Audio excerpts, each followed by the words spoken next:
We're in, I think. Yes, okay. man. We should be good. I see live streaming in two different buttons. Hello. We're back with our continuation of our venture through Microscope, where we put together a weird setting where the mountains got up and left, and the world's littered with very strange non-humanoids who are trying to find out where the mountains went. Watch the last episode. It's a completely different style, but it was very fun to do. And now we're going to play some stuff in the setting. This is going to go on just for however long we feel comfortable with it. Like, if we want to keep going. We have enough for 4 episodes, and we have a plot that can arc, like, maybe 12. And then beyond that, you know, ideas. But it all starts at the start. Do you know who said that? Goku. It was Goku.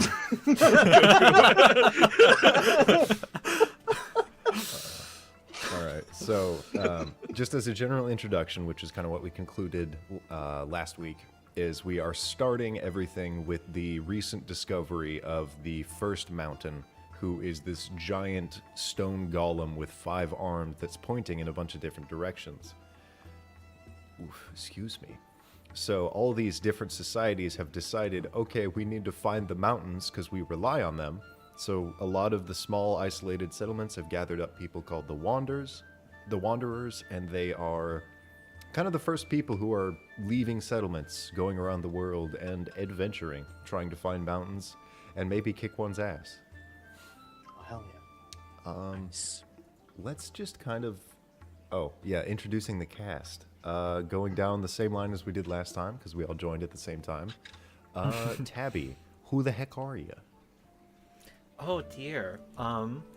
I'm Tabby from Baxi Cafe, and I animate things on a YouTube. That's about it. Nice. I also have a Twitter, which I post a lot of gay jokes on. All right, Mario, your career is pretty much the same, right? Yeah, I'm an artist. I'm a fartist, Mario Sack. You can find me on Twitter. I do YouTube videos. I animate. I make shitty videos. Like, what, 3, 4? Yeah. Yeah. Well, the best ones. More to come. And Rymac.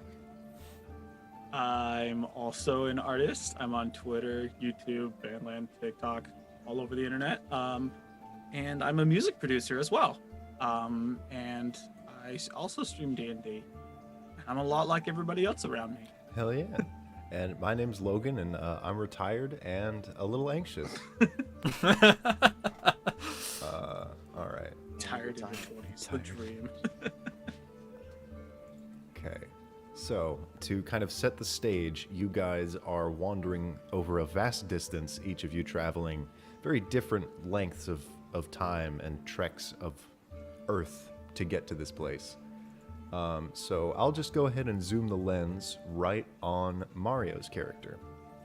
You are about a day out from the place that you've been told to go. Let's say you have a compass that's attuned to a rock that the host of this ceremony has. Oh, okay. Okay, yeah. So what am I? Yeah. Well, describe my character. Describe your character and what you're doing, and we haven't really explored or considered the idea of mounts.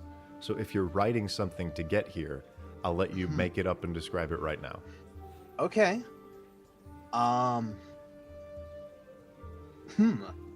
Okay, I kind of thought about this.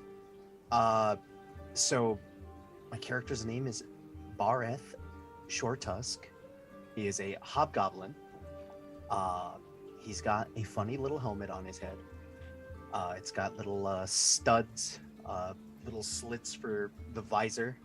Doesn't really have a lot of protection. It might just be more of a thing for looks. He's got like a little maul on his back, as well as a longbow with some arrows to his side. He's riding atop this big, like, kind of, I guess almost scarab-like bug. It's this he's kind of, it's just skittering along, and he's strapped up on the top of it, and he is venturing out here because amongst his society, even though he's very capable of living out and probably like the most suited for going out of the city, he doesn't have much more merit than that, so he's kind of expendable. So he has been chosen to go out and complete this task for hopefully the sake of his people. Okay. We just kind of do a very awkward cinematic zoom where we pull out and Mist vanishes, makes you vanish, I guess, and we truck back into Rye, your character. I am playing Dr. Terrence Aguila, who appears to be a dinosaur-like humanoid based off of the more feathered raptors. He's got a smattering of black and white layers to his feathers across his body. It culminates up into black scale-like feathers, very beak-like snout, and a red mohawk of very bright, colorful feathers and golden eyes. He is currently flying in on essentially a large wooden canoe that has two massive air balloons, appropriately sized for the canoe, rigged above him, and there's a propeller on the back of his canoe, and he's just sort of like steering it forward, this tiny, very tiny airship, like a flying kayak. Awesome. Almost. And he's just soaring through the sky. He's got some aviator goggles on. He's just in his explorer's outfit. He's got all of his tools and devices around him, and he's very excited for this adventure. How did he hear about it, and just why is he headed here, as opposed to anyone else in his settlement? Word travel fast in the sort of sky explorers communities of people that like to take to the airs. Almost, I wouldn't say entrepreneurs or adventurers, but I would say that there is a certain freedom in flying your own vehicle, that there is a small, almost social circle of people that like to outfit their personal vehicles, and Dr. Terrence is one of those people. Okay. He worked as an engineer for a long time for Zark Industries, and that's how he developed the ability to not only work on aircraft, but create his own. So amongst that social circle, he heard, oh my gosh, a mountain has been discovered. It's in such and such location. And he's here to see it for himself because he is a curious flyer. Okay, cool. And last but definitely not least, the other one.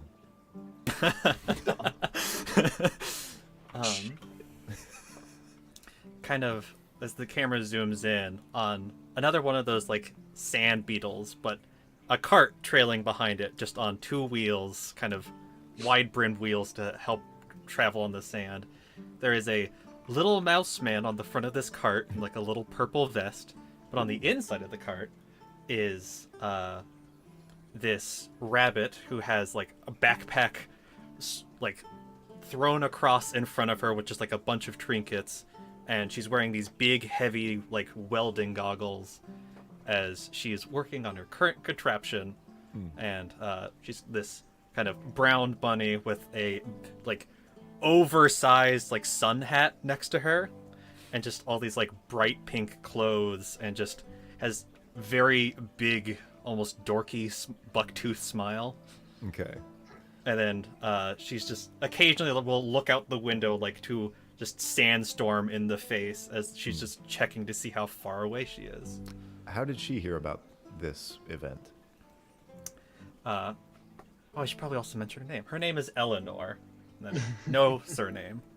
And she is from a noble water baron family from the Beasts territory right next to the city for Zark Industries. Oh. And her mother recently passed, and her sister took all the title and names and basically said, go do your own thing. And this is her trying to get her own name. So you've kind of been, on a small scale, exiled, and now you're hoping to maybe destroy the industry that you've been exiled from. Because killing even one mountain means water for the world. So we kind of truck out of your little caravan, and we immediately see just this scene. This is a very cheap budget film if it were to be filmed because the draw distance is so small. You can only see the immediate subjects. But we have these 3 vehicles and the trails that they've been leaving behind, and they're all approaching a butte. If you guys are familiar, it's kind of like a small version of a plateau. It's just a cylinder hill, pretty much. Okay. And you all, one by one, very surprisingly, almost at the same time, find yourselves at the base of this location, and you see what looks like the beginning of a staircase leading around the back from your perspective. And there's let's say like a flag overhead. Okay.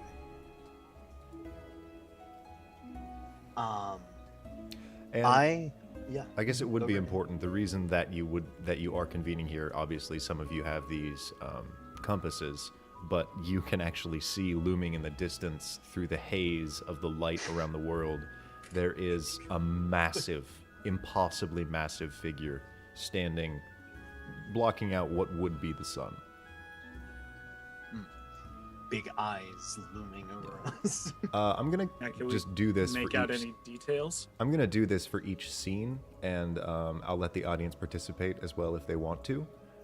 Everyone gets to add a detail to each of these scenes. Ooh. Okay. So we'll start with Tabby. This is just the baseline, the bottom area of the plateau that you're supposedly meant to climb. Probably like all around this little baseline area, there's probably just a bunch of these little quickly thrown up like shacks that people are trying to. Okay. I will say, yeah, other people have definitely left their mounts here. It seems like there's maybe a little more than a dozen of just vehicles and small tents. It looks like there are people that have already arrived and are setting up for however long they're trying to wait. Mario?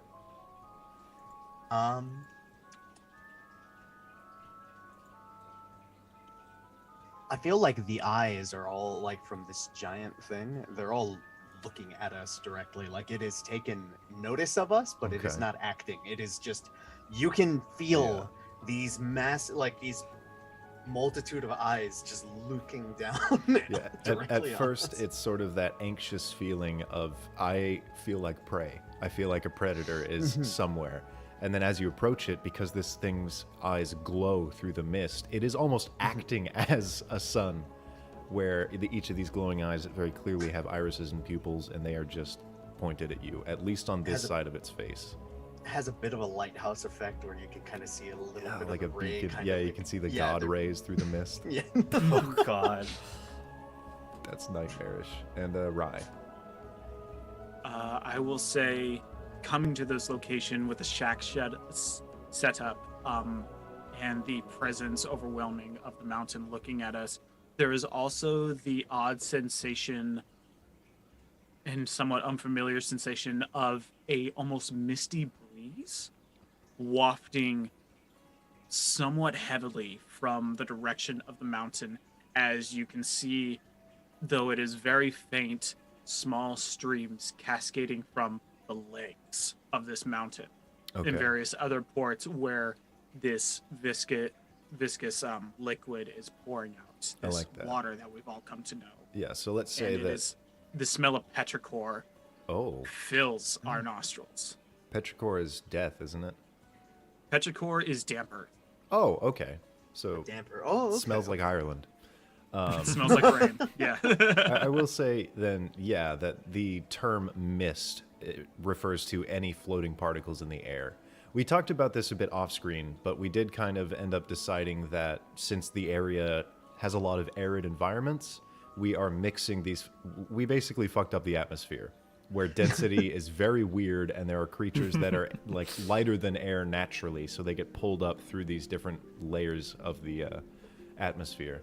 So I'll say that this is sort of like a strange cold front that's blowing in from the lake that this thing is standing in, and clearly leaking. And it's nice. It feels very strange, like there's a shift. In a weird way, it's reassuring because there is moisture in the air, so your skin feels less dry.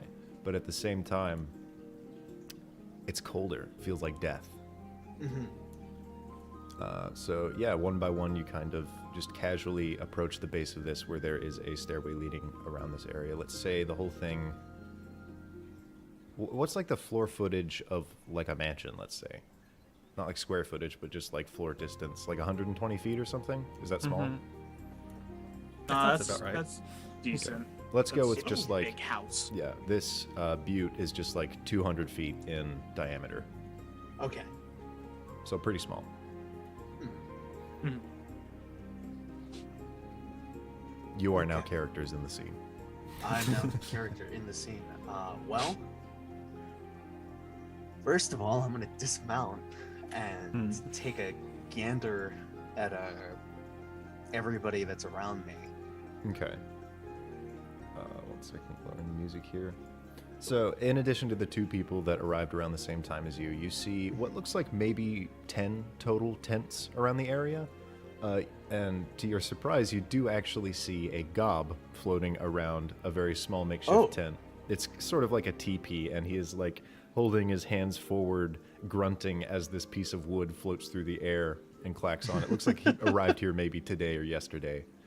It might in that case, Bareth might actually like move over. He'll probably have like reins on the big beetle, and Okay. he'll start to like move over, and he'll say, "Oh, hey, do you need help with that at all, or I've got this.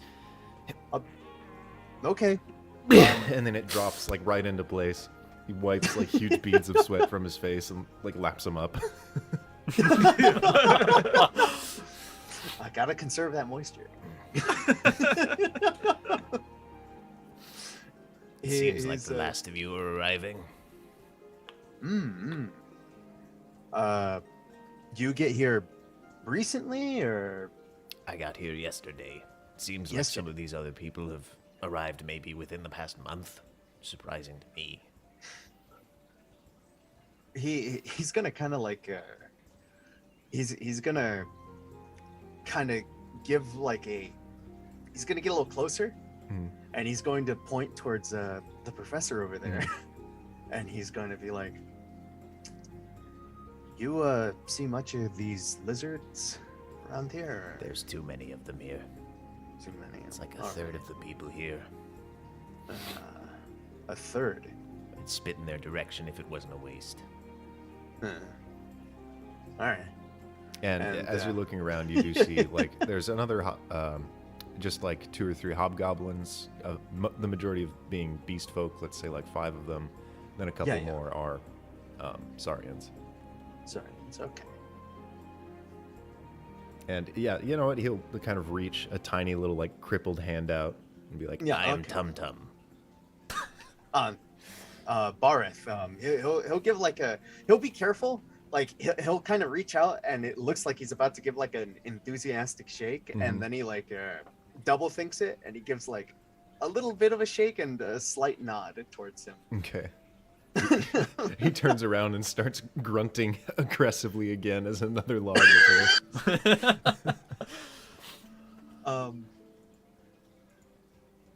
Yeah, I guess I might approach I guess being a neutral party, Mhm. he might approach the beast folk over here, the rabbit woman, Who I or the assume is bunny getting woman. out of their carriage. She's probably now hopping out of the carriage and like going around to the front to this little mouse man. Okay. And it's just, you can start breaking it down and set it up, and we'll be all dandy, won't we? I didn't know we'd be staying. And he grabs a little crowbar. Fine. He gets down and he just pops off a wheel, and immediately there's a kunk. As the whole thing just falls down. Tent setup. Yeah. I Thank take off you, the wheels. Barry. I'm done. There's your hut. You can hang out inside. There's a little glass of water for you. He like reaches in while staring at you, pulls out the glass of water. That's really good. She'll just kind of quickly turn around and like throw on her backpack and like just catch one of these like weird little baubles that just looks like a bunch of gears taped together, and put it back in a pocket, and turn around to see this hobgoblin approaching her. Yeah, he'll approach. He's it's like to give perspective to. He's like 5'9"ish. He's like a not super tall or anything. He's just gonna kind of like walk up and he's gonna say, "Hey, Miss, you would. I saw you got here around the same time as me. You know much about what's going on here? Nothing Anything- at all, darling. And she'll kind of put on her giant, like, red sun hat, and then might as well hike on up to the top and check out what's going on. All right. Guess that's a good idea. Yeah. Rye, what is your character doing? Terrence is now coming in towards the butte and seeing all the tents laid out around there.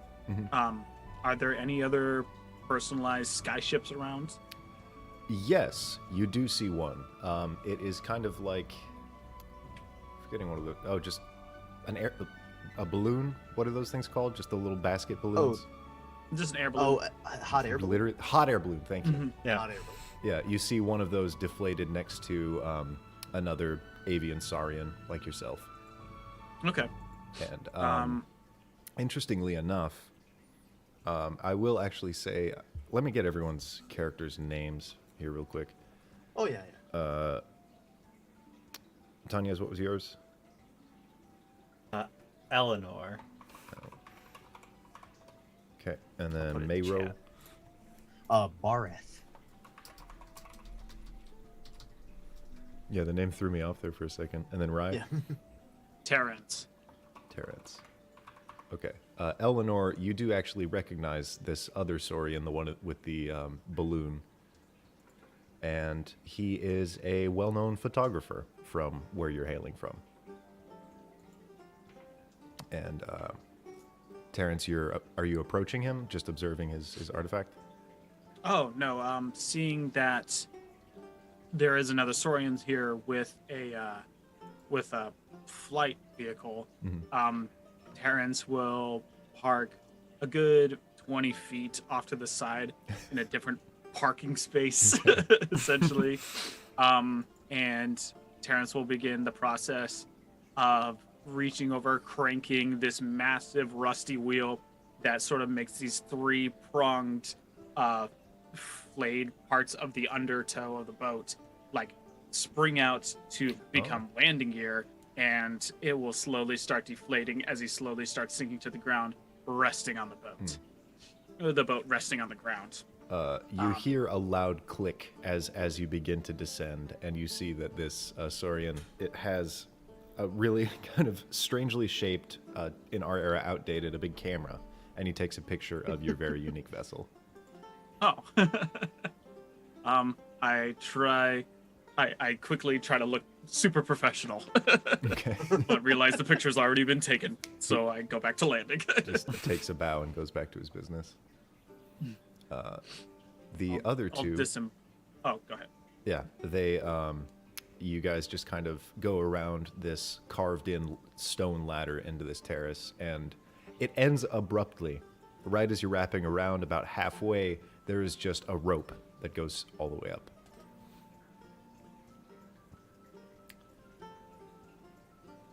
Oh dear. Okay. Start rubbing her hands together. Okay.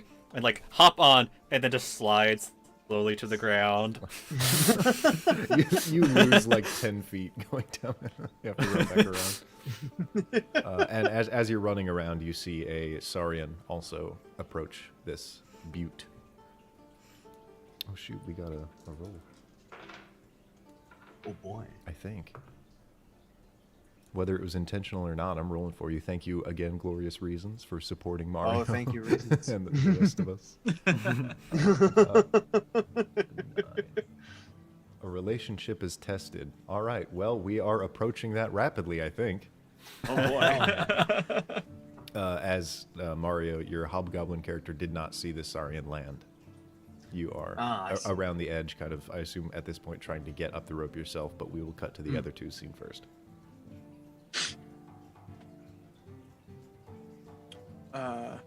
So we're back to me or to Tanya? Tanya has slid down the rope and has to go all the Okay. way back up the staircase again. It's halfway around this butte, so that is where she finds you. Gotcha. So I've disembarked at this point. I'm taking off my flying gear and stashing it in a locked container in the vessel, and I look around. I see the Saurians. I see some gobs, and I just see this big divide. Everybody's sort of doing their thing. But then I see the beast folk. I'm like, oh, good. Somebody civilized I can talk to. Very fair. And Terrence will approach with his flight helmet under his arm. Still hasn't put it away yet. Excuse me, Dr. Terrence Aguila. Do you know if anybody's set out for the mountain yet? Howdy. I don't think so. We're going. I'm trying to get up to check, but I don't have great upper body strength. Oh, is there a ladder? Is There's a there a rope. means set up? Mm-hmm. A rope, like a A single rope. rope. Oh, Just not even like knots to help. Mm-hmm.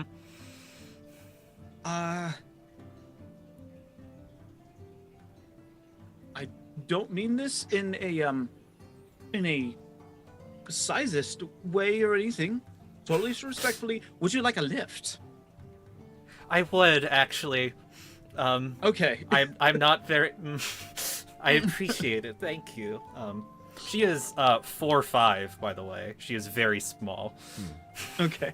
So Aguila turns around, empties out a lot of unnecessary items in his backpack, Okay. like rations, stuff like that. Make sure that there's enough like sitting space in the top of the backpack, puts it on his back, and then goes over and unlatches two almost ice climbing picks. But they're Oh. more they have these almost platinum bronzed ends to them. And he just approaches the side of the cliff and he says, all right, and he squats down, his bird legs sort of going really bow-legged. So, Okay. so Eleanor can climb on. Just climb in and we'll be off.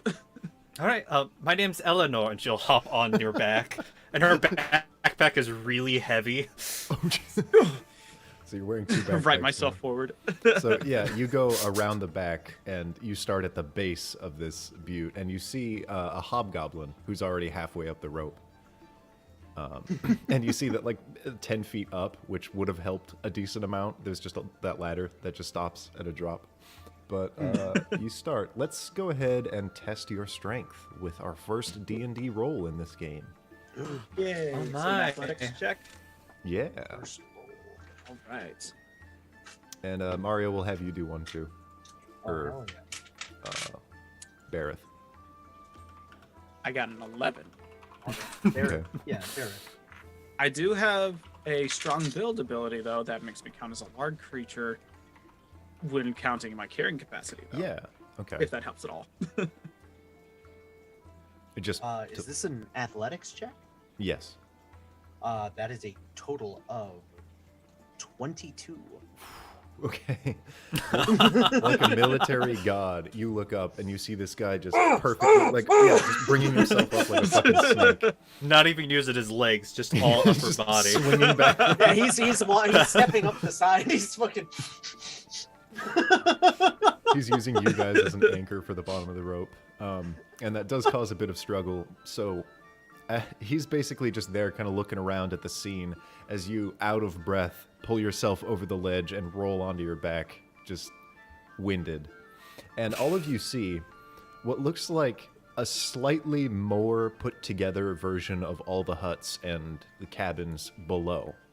It looks like this one has maybe been here for a couple of months. And Oh. you start to put together, like, maybe that's why maybe he's not done down there, where it looks like some parts of the walls are missing, and there is just a lot of stuff everywhere. It looks like he's whoever lives here is collecting like bones and things and a bunch of different materials, precious metals, and you see a where are the specifics? A grand lionfolk who that you can tell by his color coding is pale. It is this large beast folk who is just kind of, let's say, sitting over a cooking pot. And now that it's a different scene, I'll let you guys add some things. Going just down the same visual cycle. Okay. So adding to him. No, I've got him done. Just the scene Oh, okay. itself. So Probably it's like this little makeshift like lookout tower just to get additional height and kind of lean out towards the. Okay. So there's some more rickety material built right on top of this hut because it clearly doesn't rain. There's no need for roofs anywhere. So it's very much like a Minecraft house that he's built with a little stand on top. That's an interesting oversight I didn't think about till just now. there's a lot You that don't I've need been roofs. stuck with on that, where it's just like the temperature's probably pretty consistent, even though Yeah. it's always hot. It's super weird. Not super windy because Yeah. there's not less change in the temperature regardless. So what do you want to add to the scene? Oh my gosh. We can come back to you. Yeah. Okay. Right, do you have an idea? Just anything minor. This is clearly like a hermitage.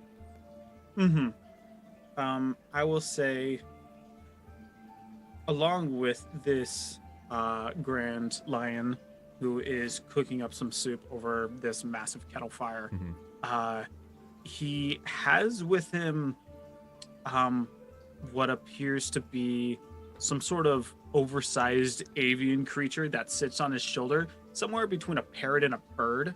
Sick. A parrot and a pigeon. Just this strange amalgamation creature that has joined him, and you can see that alongside this hut there are various birdhouses, just tons of them. Okay.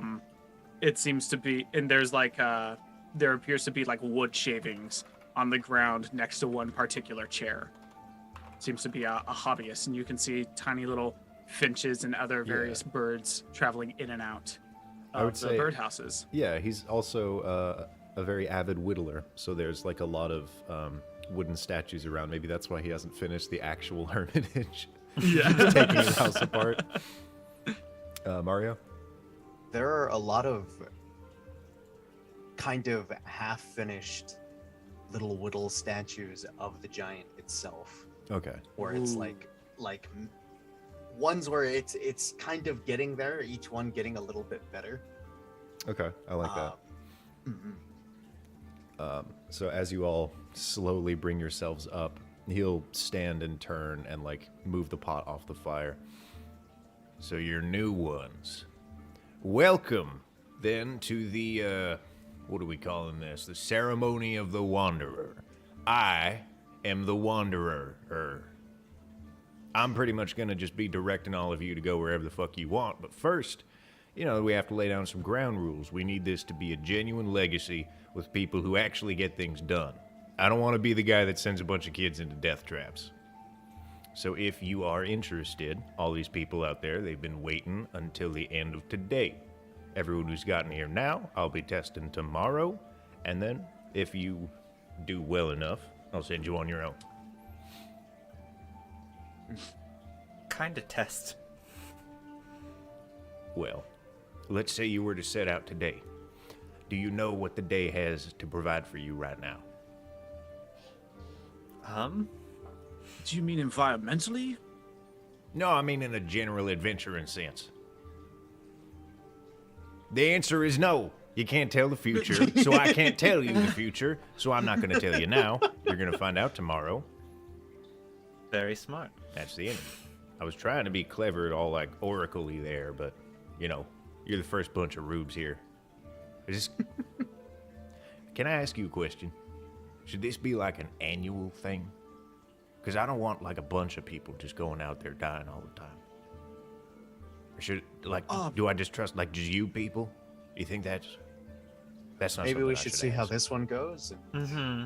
go on. Let me from see there. how tomorrow goes. All right. I just showed up. I don't know if I'm qualified to make an annual decision like a committee. That was I'll more leave of that to an you, Swords. advisory question. I am the wanderer. I am the one who's responsible for bringing all the mountains back. Very starts with legitimate you. Right. title. I might still be working on the title. Does it sound dumb? It's fine. No, it's fine. Got to start somewhere. The Wanderer. I can already hear it in a. No, it's the wanderer. A 'Cause wanderer. You people are the wanderers, and I'm the one that makes them. There's an additional at the Yeah. end. Wanderer. The He's gonna Wanderer. kind of do like an aside, and he's like, "Don't worry, I caught up." In like a condescending tone. Yeah, it's kind of like he's putting like a hand to the side, but it's very clear that everyone else can hear. He's It's just you three.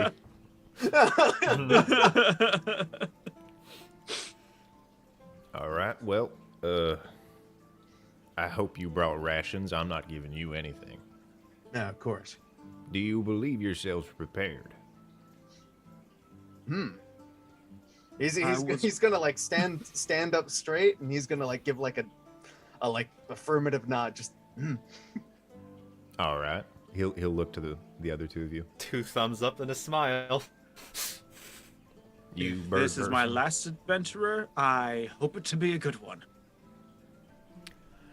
That confidence will get you far. Enjoy Has so far. the evening, and do what you people do. I don't know what they've been doing down there. I'm not watching. Don't touch my stuff. Make your way down safe, and I will. We'll find a way to talk to everybody tomorrow. Oh, okay. I'm sorry for making you climb all the way up here, Doctor. Oh, it's no trouble at all. I'm used to this sort of thing. that was like a ride up. Did you not climb up? I did. I mean, while I'm uh, waiting we for did. like to build the staircase, I assume that'd be like a rite of passage. So like if anyone just landed up here, I'd kick them off or something. Did you Oh, not? I Small did land up test. here. I climbed. Okay, I climbed. just make sure Sure. that the little rabbit climbs back down. That'll be fine. Of course. Noted. He picks up his like pot by the chain and just full ladle soups himself. what are you cooking? I'm cooking my dinner. Okay.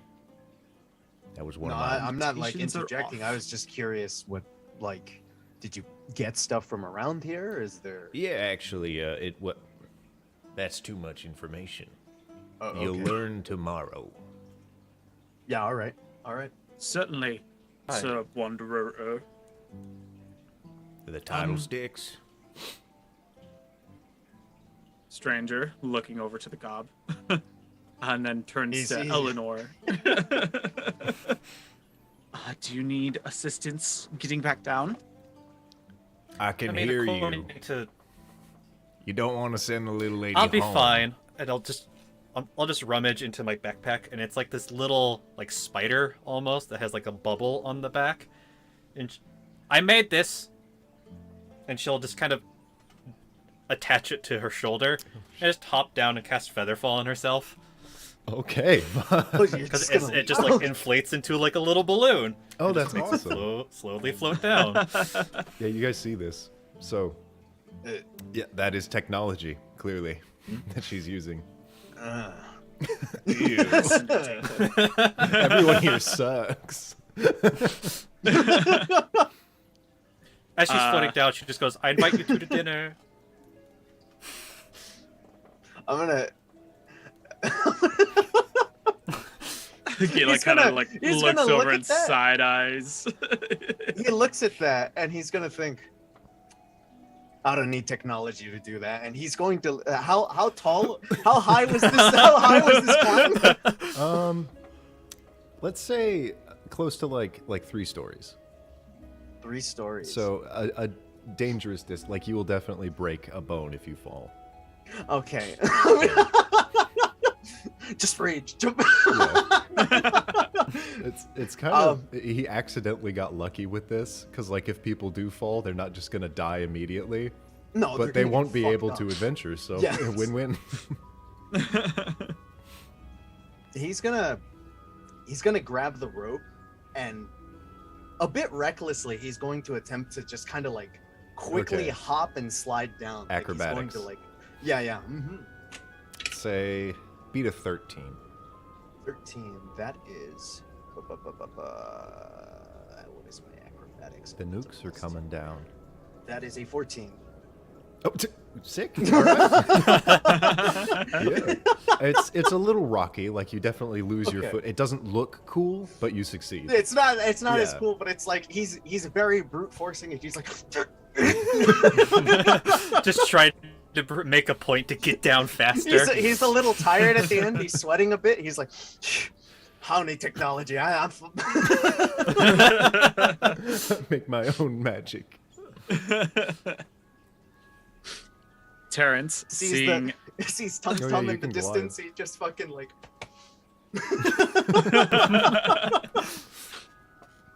Terrence seeing the technology and the athleticism will fix his vest, take a few steps, and just leap off the cliff face.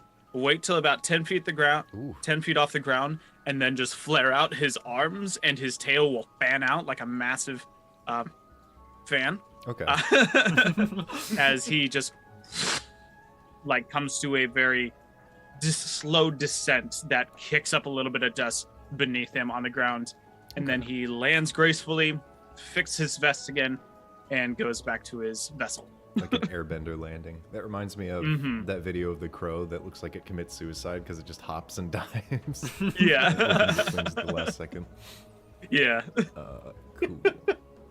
All right, you guys are left to your own devices, and you probably won't need to set up camp because he said he's testing you tomorrow. These people have been waiting for pretty much today. Hmm. What you doing? Well, I suppose I was invited to dinner, so I guess, not wanting to be rude would just kind of end up like basically going over there and Hmm. accepting. Yeah. Also, it means he doesn't have to waste rations. Yeah, that Mm. is very smart. There's free rations. I would say, yeah, Eleanor, you have a bit more food than the rest stored away. Like, you are a bit well prepared for this, coming from, I assume, a relatively wealthy family. I mean, you got more than just the Just beaver. having like a little yeah, like a little mechanical like crock pot almost that Barry the mouse is just currently just grumpily stirring up. Yeah, he works insanely fast. Like, you already have a full like little house with a light outside. It's completely reworked. He's made like a little pen for that beetle. You do amazing work as always, Barry. He just takes a bow. Just take a little folding chair, sitting in the sand, and just kind of sit and watch the mist set. Cool. And Terrence will go over to his vessel, climbing inside, just double checking everything that's in his pack for the journey, making sure he has all the supplies he needs, climbing gear, tinker tools, cartographer's case, and sketch pad. And he's going to quickly write down the day's field notes in his journal, and looking around, getting a decent sketch of the mountain looming in the distance.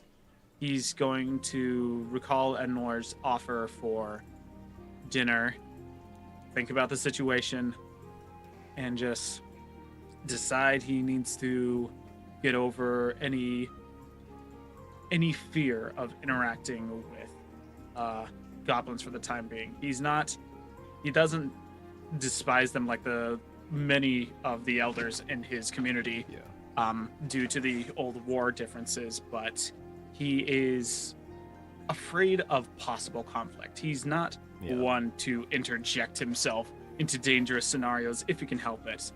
so you kind of Which can't is tell ironic 'cause if this is a dangerous situation yet or not. Yeah, he doesn't know if this is going to be a friendly dinner or not. Yeah. But just in case, he's going to bring his wineskin. Ooh, the old American peace pipe. Cool. So yeah, as you guys sort of kind of set up and just quietly prepare for the meal, the photographer will approach. This is another Saurian, another avian Saurian, and he will kind of look over just everything, and he will note Tanya, or sorry, it's the name in Zoom is throwing me off. You'll note Eleanor. Yeah. I see that you have some interesting technology. Are you the inventor of these items? Well, yes, I am. May How I... kind of you to notice. And she'll kind of act like all smug a little bit. He's clearly expressing genuine interest, and he pulls out what looks kind of like a smaller version of his camera. Can I take note of these? Sure, yeah. She'll lay out like a few, and like one of them is like this big gauntlet that's like still like pulling apart, and it's just this one's a big work in progress. But He like shudders and takes like yeah, three here's a different few. pictures. Fascinating. This is a speaking box. It's just like a little square box that just has like this little green line, and she'll click the button on top of it, and it just says "Howdy." Intriguing. Hello. And purposeless. I apologize. I have not introduced myself. I am Lavid Divingstone, and he'll take a full bow in front of all of you. What brings you here? And he kind of inserts himself into the situation and just sits down. It's a pleasure to make your acquaintance, Lavid Divingstone. I am Dr. Terrence Aguila. I A pleasure. suppose I am here because I got wind of a mountain sighting, and it just tickles a certain bone inside me that just needs to seek out adventure. Doesn't it? I've always been fascinated by the unknown and the mysterious, so I suppose that's why I'm here. It's my calling to check out things unknown. Have all of you heard of the lakes? The lakes. The lakes. You tell. It's an old rumor that the craters and the civilizations that we have now, before the mountains left, beside each of them was a large body of clean, fresh water. No. Well, I'll be. There are rumors that say that perhaps some people say that these waters may be sunk when the mountains left, but I believe that they contain them. And I think if someone here were to fell a mountain, I could get a photograph of a lake. Hmm. What do you Really, it just puts a pep in the step, don't it? Where would the water come from, though? I If it was don't know. contained in the Titan. But I'll find out, and then I'll have proof. Do we? Because we kind of see the giant in the Yeah. distance. Do we actually see water pooling No, from it? you or- can just Okay. you can subtly feel You kind of the feel presence of moisture. water emanating from it. Yeah, there's that Mm. cold front that's just wafting out from it. Okay. There would tried getting closer to it. I've heard rumors, yes, and the man up there has seen it firsthand. He's the one that actually discovered this location. He's the one that found Oh. the mountain. The See. benevolent wanderer. I do think he needs to work on his title a little bit. Really? Doesn't roll off the tongue well. I suppose it doesn't. I did have to pause. Well, I will not interrupt the remainder of your dinner. And he gets up and leaves. And he passes by Tum Tum, and Tum Tum just, even though he's probably 3 pounds, he still manages to shove Lavid. He's like a slave, like, get out of my way, nerd.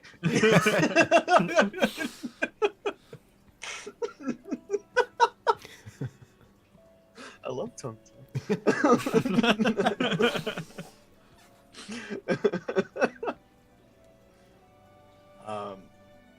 yeah, I guess during that whole exchange, Barath is kind of like, it's kind of like arms crossed, sitting. Yeah. He's just kind of like That was just taking this in. blasphemy. Yeah, he's not even. He didn't even introduce himself to the dude. Like when he's like, "Oh, what are your names?" He's just kind of like sat there, Like he's wearing this visor over his head, but you can feel like the glare from his eyes. It's behind you, and I also have everyone's art that you guys have made so far, cycling in place of our dummy, because this is a more authentic game. Weirdly enough. I put a shitty little doodle of the scarab thing. Oh shit. Well, we'll have to add that next episode, No, that's or maybe through the that's break. right. I could Threw probably it add up on there, but fucking, So, oh, good. No, you riddance. guys take absolute Oh. priority over my introduction. Okay, interjections. So tell me, Eleanor, what exactly brings you here to the mountain? I, being a man of discovery and research myself, practice doctor as well, what draws you here? Well, and she'll kind of fold up a blueprint she's working on. Really, it's just more of a family squabble that turned into an opportunity. I don't follow. It's a bit hard to explain. You see, I come from a scarlet family of inventors, and me and my sister got into a dispute recently over some titles, and I got kicked out of the family, and this is kind of one of my good ways to get a title of my own. Because these, it's like holding up the little TV, like, speaking box, are neat, but nothing quite extraordinary. You will notice that Lavid did not take a picture of that in particular. It's just like it makes sound. I don't care. I see. So you're here hoping to discover something to earn you a spot back amongst the Scarlet? Am I following that correctly? Or Pretty just much, making... yeah. I see. Working And, on inventions and hoping to get a name. A noble pursuit. A noble pursuit. And, cautiously gazing at Barath. At this point, I'll kind of cut in, and I think I'll just do the same thing that we've been doing. It's actually a really fun way to augment just how we've been playing so far. What meal are you guys eating? And I'll have each of you add an ingredient or like a source. So what kind of rations are you able to provide for them? I think the base we're is like- gonna just be like a potato soup that just like has Okay, very chunky, just so really earthy. borderline yeah, mashed like, potatoes. So this is Yeah. us pooling like our stuff together for a meal, or is Because it seems like your character probably wouldn't sacrifice his rations for this. So just narratively, let's all like throw an ingredient into what kind Okay. of food people eat here. So clearly, root vegetables are a major staple. I guess meat-wise, there might be like desert lizards or something like that that kind of might be able to be gathered. Okay. So just like maybe skewers of lizard meat that are just kind of soaked Yeah, in yeah. mashed potatoes. Yeah. got little chunks in there. Yeah. It's And I like would bacon say- bits. yeah. Last bit would be root from a sort of spice vegetable. Okay. So maybe like Almost fruity to add a bit of like spiciness and tartness to it. okay. So kind of like something that's like a mix between like a tomato and a jalapeno, but as a different root Yeah. vegetable. Yeah, sort Okay. of like very luscious peppers. Yeah, something that is able to cultivate its seeds in the ground. That's crazy. Mm-hmm. I like All that. right. So yeah, you guys have a very, very starchy dinner. And at the exact hour mark, we're gonna go on break. I think that's Oh, a good shit. sign. Right. I forgot how to transition. Hold on. Ending animation break. Everybody just pause for 10 minutes. seconds. Don't go anywhere. We'll be right back. Strike a pose. T-pose. We'll be waiting. Yeah. All right. Reset. We'll be back.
Hello, our audio is back, and so are Oh. we. And so is that. Oh hell yeah! I only have tiny burps now. I might be dying. So, where we left off, our Their good lungs are friends getting smaller. enjoyed a delicious meal of taters, and then they all went to bed. And now we arrive at the morning scene, which is an interesting part of life on this planet, in this world, because there is no rotation of the sun. So how do we deem it nighttime? Is there something that happens globally, or There might. I don't know. There might be like. I mean, as far as we're aware, real most strong of, circadian rhythms? most of the races that we are like aware of have some form of dark vision. Yeah. So a day-night cycle. There might be times where it's like, oh, there is a brightness Yeah. that illuminates things, but it might not necessarily be like, ah, yes, morning. It's Okay. more like regardless, you're able to see and you're able to That's fucking chair, man. you're able to see. So I don't know. It might be like it might be a thing of just there's no like moment of, oh yeah, there's just darkness now. It might just kind of have a gradual shift Okay. where That would make sense. We're just the way that the planets kind of align themselves is there is a very constant shift. Like there, yeah. So dawn and dusk are things that take all of the afternoon and evening, and then all Uh-huh. of the morning. And cool. So yeah, you guys are rising as it is very slowly getting brighter, but this is clearly the beginning of the day, and you hear a very kind of off-note horn blow as he stands up there with this weird, like, clunky, old little metal, looks like a war horn, maybe an antique that he's collected. He blows that, and he waits as everyone around you is kind of, like, waking up, gathering most of their stuff, like getting their backpacks ready. What do y'all do? I get the fuck up.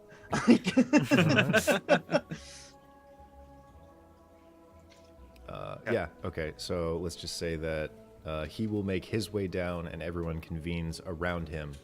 And it looks pretty unprepared, kind of like he's still got bedhead on his like lion's mane. Like there's a big flat mark where his hair is like pushed in both directions.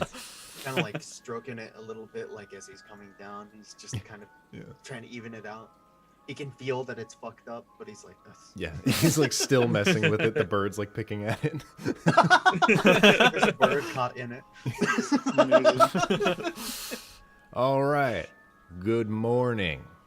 This is the first and last test I will be giving you because I don't want you hanging around here anymore. Frankly, I have no idea why any of you decided to put these buildings together, but that's your business. So, I'm deciding, as I had a think on it last night, if I sent you out individually, every single one of you would not see the light of tomorrow. That would be stupid, so we're going to be grouping you up. And you're going to stick like that till you find and fell a mountain. Everybody understand? And some of them, yeah. The goblin like, He just kind of does that. He just- Fell a mountain, you say? yes, I How did. how would you propose that we do this? I don't know. I just found that one. Okay. You do understand what's at stake here, right? It's not going to be easy. It's going to be weird, and you're going to be the first ones to do it. I personally have not walked up a mountain and knocked it in the head so hard it fell over. So I can't give you further advice, but I can test your general ability to get somewhere and find out how the hell you do it. If you understand or if you don't, those two rules are part of the reason you're here, so you can leave now if you don't want to stick around. a couple people kind of like walk toward their stuff and like have internal struggles, but overall, no one wants to leave and go all the way back home. Very well. I'm happy for all of you. Now, I wrote down a list. Well, it's more like pictures, and I put you in rows. There's going to be one group of 2 of you. The rest of you are going in 3s. I don't know your names. Here's the pictures. Walking Like forward. really shitty caricatures. Yes. Tum Tum is in front of you, and he visibly throws a fit. Like, he starts flinging stuff around with his mind. He, like, goes back to his stuff. He packs some of it back up, throws it over his shoulder, throws it on the ground. He's like, "Ugh!" And as the first of you walks up, you see all 3 of you are in a row, and you see that Lavid Diving Stone is right next to Tum Tum. Oh no. Good luck, chum. Lavid is just Seriously. over by his, because both of you parked really close to the base of this. He's just like, I'll need it. I didn't know he could throw things with his mind. It's just like a rock flies over his shoulder. Scary. I didn't think he'd be like a child. Whatever. I'm here because I'm here. And you just kind of turn to one another as you all in line realize, uh-oh. Or Give like before a he, really awkward, forced, teethy smile to Eleanor and to Bareth. She'll do like a genuine, like, oh yeah, I met these great people last night. They were so cool. Just not picking up on the tension between the 2 of them. Perfect. Before approaching his group, Bareth is going to give like a slight rub on the frumpy back of Tum Tum. This little floating mound. It's and not he's gonna fair! I understand. I'm dealing with the same issue right now. I Maybe wish we you could best of just, luck, like, Tum Tum. run up. Well, no, I don't want to be in a pair of 2s. Good luck. I hope I we have see faith one in you. another at a different point. No, that's probably not going to happen. We'll just see kinda what happens. Drifts away. He gives him like a thumbs up as he's like walking back to his group. He's like, I have faith in you, Tum Tum. I have faith in you, Bareth. He trails off. Barah. That's close enough.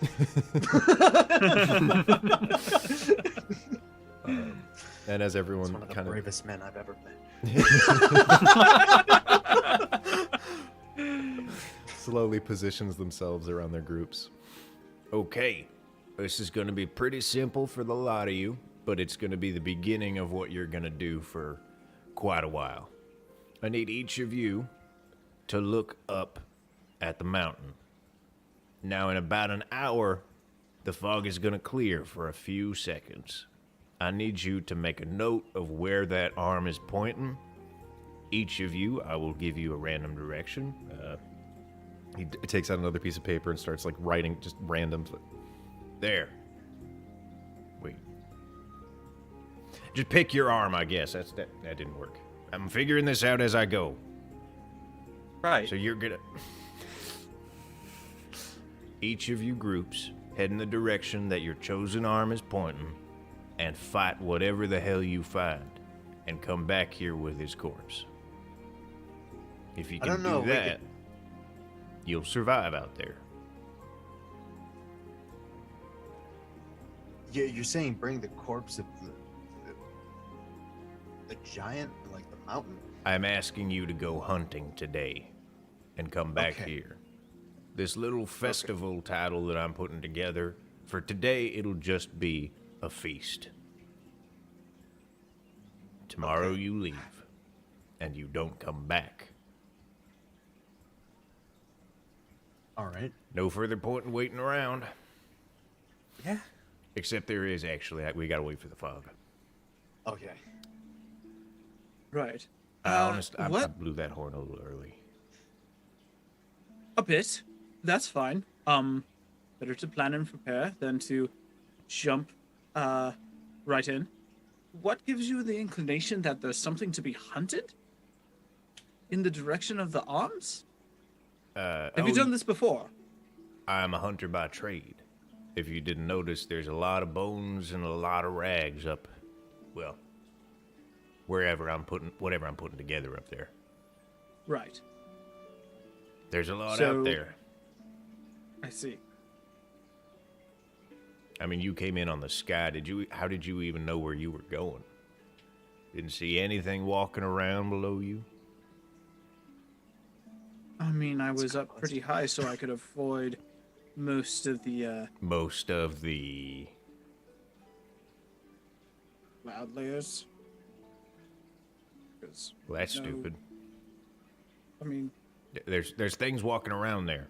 Some of them want to eat you. The whole world is eat or be eaten. If you're a hunter, you know the basics.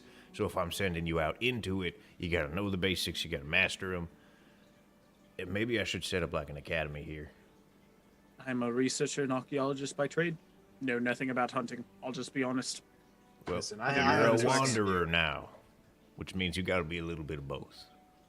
I see. I understand you, Wanderer. I'm pretty capable at being a hunter. That's You can why trust they'll us. need you. Yeah. Yeah. Tum Tum comes like floating back with 2 spears floating over either shoulder. I don't want to wait. Diving Stone is just hiding like behind his basket from Tum Tum. Spinning the spears behind him. There's the other groups of like, confident beast folk. Some of them actually do have weapons that they brought that they were prepared. Some have like bows and slings. And I'd imagine one of them might even have a full compound bow. Has anybody tried directly approaching the mountain before? Well, this one's not very, it's not what you'd call a people person. When people do get close, well, they don't get any further, if you know what I'm saying. I see. This little Right. dirt mound thing that I found, it's as close as I've ever gotten, and I've seen people walk a little bit further than we are right now and turn into, well, something that can't move no more. Do I see anything looking out towards the mountain, The like in the fog- place that he's describing? The fog is still pretty heavy, but it is Gotcha. like slowly dissipating. Everything's getting thinner. A lot of particles are settling into the ground. Probably see bits of like air, like vehicles just scattered or something like that. Yeah, let's do a little time jump and then answer that question. How Alright. does this giant kill people? Eye lasers. We could do eye lasers, we Eye could do lasers. petrification, we could just do straight up blood mists. He just like sends rocks down or something. I kind of pictured like it has a quick moment where somebody gets too close and one of the arms very quickly just picks something up and throws it. Jesus Christ. Okay. Yeah. Oh, like too fast for its size, so it's like really uncanny. It's the fucking Like a you're Titan. approaching a fucking Dark Souls boss. Yeah. And it's just standing there and you get a little too close. It's like "Ugh!" The music blares immediately. That one lady where you walk into her arena and she immediately jumps 700 feet and doesn't. Or They're like slowly like just kind of Uh-oh, walking towards uh-oh. you and then immediately Can you hear me? yes, I Yeah. can. Everything Yeah. froze. Oh, We're good. Okay. oh, I assume. hold on. The stream froze on my end. for a Yeah. second. Okay. Everything went dark. Oh no! Oh, No, stream's it's still going. done this before. I think. I have mountain to got reset us. the stream or something. Yeah. Oh, I see. Everything went dark. Yes. Okay, the stream is still running fine. I assume if people can hear us, I guess sound off.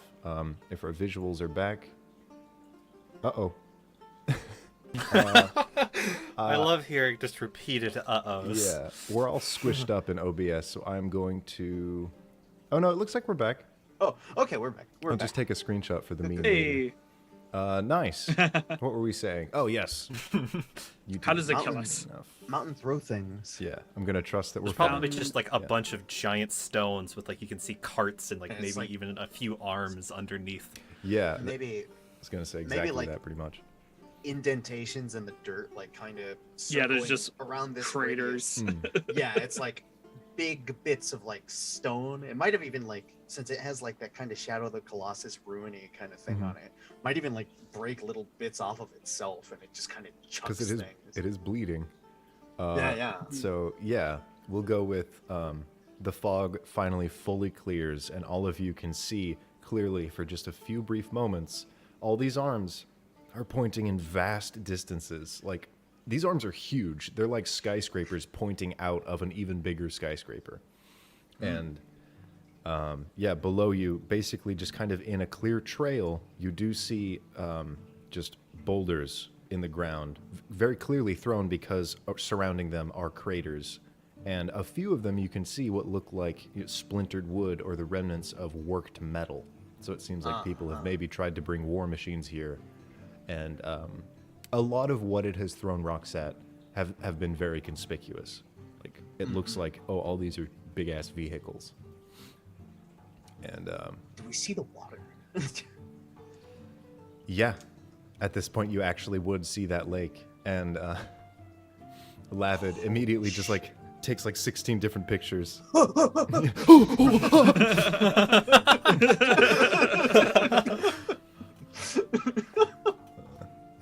Yeah. Holy shit.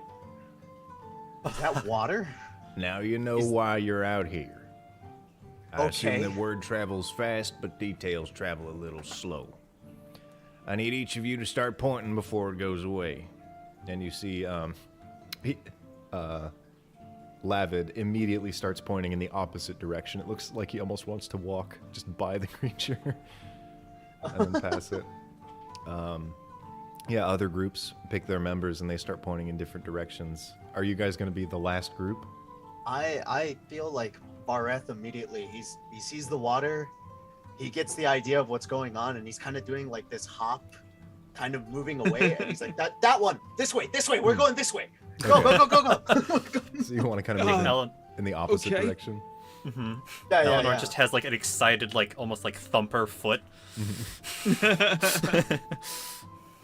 Now go get Gila's dinner. feathers bristle for a moment, and it's like, okay, it's happening. He'll pull out like the horn again, and he tries to blow, but there's like a cut in the metal, so he just goes. Has to put his hand on it. It's like, And then it works. What I said. And other groups start, like, a couple of them get on some of their mounts and start running off. Others leave their stuff here because they know they're coming back and just book it. And the mist begins to slowly settle back in as the details get fuzzier and fuzzier. Watch Bareth after will make everything, this- Barry. He pulls out his little compass. Probably should have told people to use that to. I feel like that makes sense enough. It's like we know where that thing is, so as long as we go in the direction. Yeah, and the further you That get, goes- that thing's going Uh-huh. to be closer to this thing, which is what you're tuned to, so should be pretty easy. Just walk in the chosen direction and keep going away from the needle. Now leave. Bareth is going to make this quick like clickety noise, like he's gonna make a kind of like kind of noise, and it's I feel like the insect would kind of stir up, maybe start to move, look towards him, and he's Yeah. gonna saddle up and real quick just kind of look at his group and go, come on, let's go. All right. All right, and boing. So you're also hopping on his beetle? Mm-hmm. Okay. Oh, you're okay, yeah. He'll fucking he'll go, all right, I guess he'll take like a moment and look at the Agila. professor. He'll be like, Professor Terran. you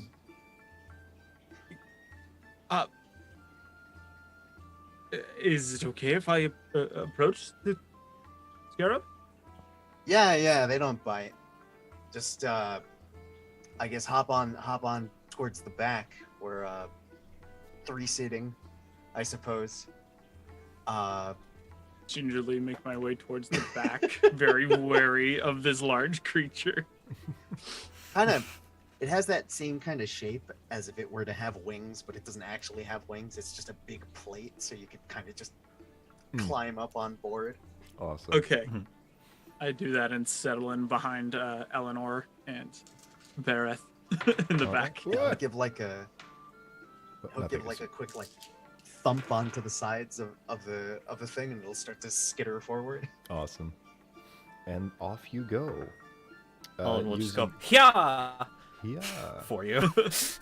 Doesn't really respond to those. You gotta kind of give it like a nudge.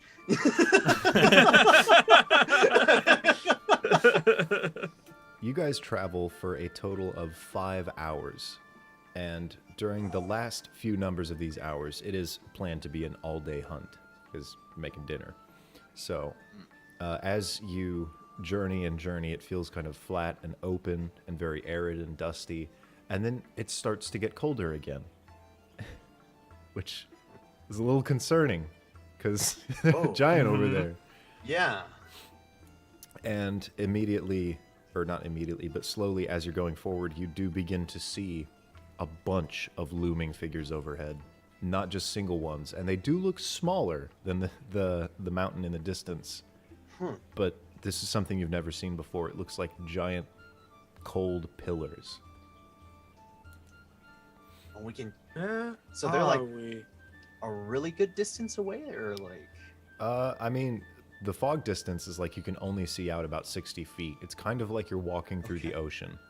So you can see these dark figures in the distance, and to get close, you'd have to get pretty close to get a decent amount of details. Okay. But Yeah. they're big enough that it's like I can make them out in the distance. Yeah. So, I mean, Okay. there's nothing you guys would do here other than get more information. So you move further, closer, and you see the strands hanging between each of these objects. So it seems like maybe they've been here for a long time. And you finally enter the area that you have been directed to, a mega forest. At this point, I'll let everyone add some details to it. Starting with There's a- just the same sequence, Oh yeah. or whoever. Think. I'll add, or go right ahead if you had something. I think at ground level, it's just like a bunch of giant roots. So Okay. like the trees are a little bit up off the ground. So like a mangrove forest where you're walking through all these roots. Okay.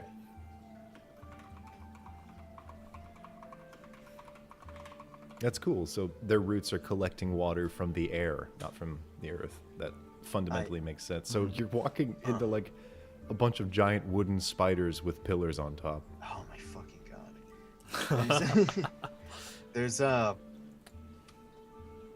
are some kind of alien noises where we're more probably used to the desert kind of wildlife, where Yeah. there might be like slight things that you might hear. You hear nature's you'll- booty call. You yeah, hear, you hear it. unique bird sounds, and you hear Uh-huh. some almost goblinoid howling coming from the forest. That is very eerie to hear, like just feral people Yeah. whooping in the distance. Eleanor's just gonna hug onto the back of Bareth just a little bit closer. To fucking there's I'd also imagine there's just like the general, like that temperature shift is probably just immense here. Like Yeah, it's got to be like your body genuinely has to adjust as you're going, as these giant root formations are passing by you. I assume you have to probably climb over humid. some. It's very humid here. So it feels almost like thick but right to breathe, because you're getting a small amount of water with every breath. It's like, holy shit. At the same time, it is a very treacherous, foreboding feeling traveling through these trees, because as we get closer to some of the roots, not so much closer to the roots, but up towards the trunks and the main boughs of the trees, we can see that they are just covered in these very sharp and dangerous thorns from root to canopy. Oh, like And sandbox most of them- trees. Yeah, like sandbox trees, and we can see things skittering around on the trees, vague silhouettes of these creatures making noises throughout the night, but they are moving in ways with long elongated fingers and small palms that allow them to sort of scutter in between the thorns and crawl up, almost like thousands of tiny, sharp little handlebars.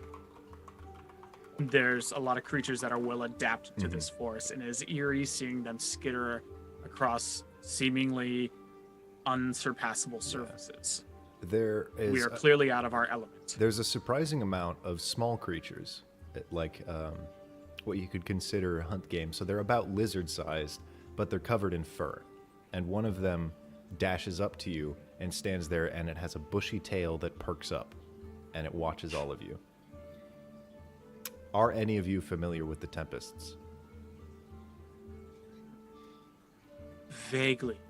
Okay, so you know... Only through like stories I've Yeah. heard. So the idea of a tempest that most people would know is just there are groups of bandits between each crater, each settlement, that sometimes cause people to go missing. So this is an otherwise very non-foreboding, just, oh, a little squirrel is watching us. That's interesting. A little guy. A little guy, yeah. Hello, little friend. Rat. It This is a just scary place for something as adorable as you. I tilts its think head. you're adorable. I am Bareth, seeing a possibility of dinner here, is going to grab at an arrow and start reaching for his longbow and just try to very daintily, like without alerting it, he's going to have like the beetles slow down a little and start Okay. kind of aiming up for a shot. It immediately leaves. As if, Okay. yeah, it could tell your intentions, maybe just by Okay, the way yeah, you're yeah. looking at it. And you guys, Like put his stuff back. yeah, you are officially kind of in the thick of this situation. So begin your hunt. You are in the forest. The forest does not happen to you. So, Mr. Hunter, where do we begin? What are we looking for? Well, we're moving towards our destination. I'm assuming that, I mean, while we're here, there seems to be a lot of wildlife around. Maybe find some, for one, food would probably be a good option. And then continue to find our way out. There seems to be a lot of moisture in the air. If we're lucky, we might be able to find some water as well.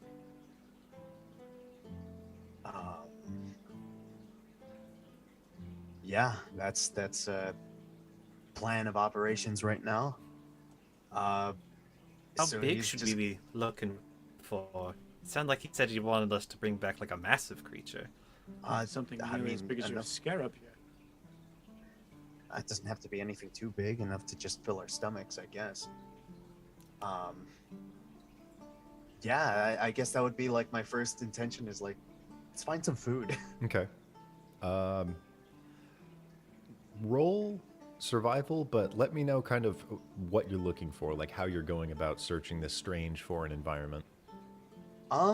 He might actually hop off the scarab, Okay. and he's going to. Do you guys follow suit, or do you just kind of let him do his thing? I'm gonna watch him from on top of the scarab. Yeah, if for a anything, moment. He might seeing that there was like a little creature here moving through, he might try looking for tracks, see if he spots anything right away. Like, I don't know, maybe Okay. notice any droppings, Yeah. notice any like Roll survival. That makes sense. Okay, You're sticking to your own roots. that is what's my bonus to survival? An 11. Okay. Yeah, the way that the roots affect the soil, it's very like warped and kind of hard to navigate. So it's Okay. kind of hard to tell. Like, okay, I found some tracks, but they lead straight up to this route, and it just goes up, and that's where they Yeah, stop. this is not something I'm very familiar with. So yeah, he is looking for about 20 minutes, just kind of around where you guys have parked the scarab, and both of you kind of feel that he looks maybe a little frustrated and partly defeated. Here, and she'll finish putting on like this weird like Flintstone like chuck gauntlet. Just kind of looks like a little disc, and she'll hop off and just kind of, is everything all right? I'm a bit out of my element here. A little understandable. And she's just gonna look up towards all the giant trees. Maybe if we get up to a higher elevation, maybe we can spot something. If you needed elevation, my vessel's about 5 hours back that way. Yeah, no, we're not going back.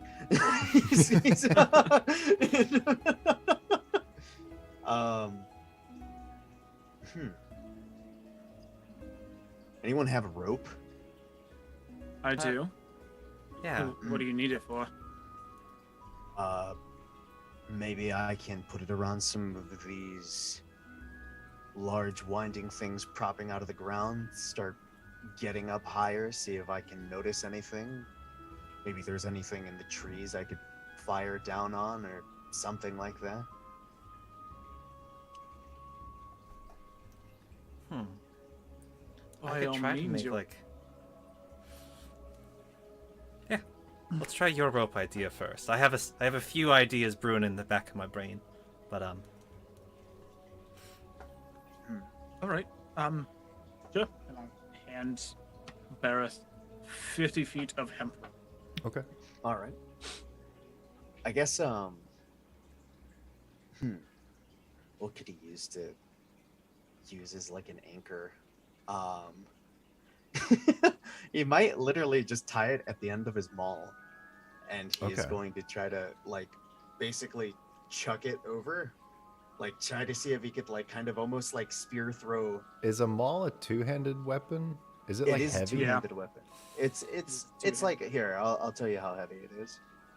if you need like a grappling hook, I can make one for you. In, Yeah, like, no, I think You have a just a second. Yeah, he'll say. Actually, yeah, that's a much better idea. Yeah, Eleanor, Yeah, you see him like tying this impossible to throw weapon to him. Like, It's like wait, he's like, yeah, no, I could do this.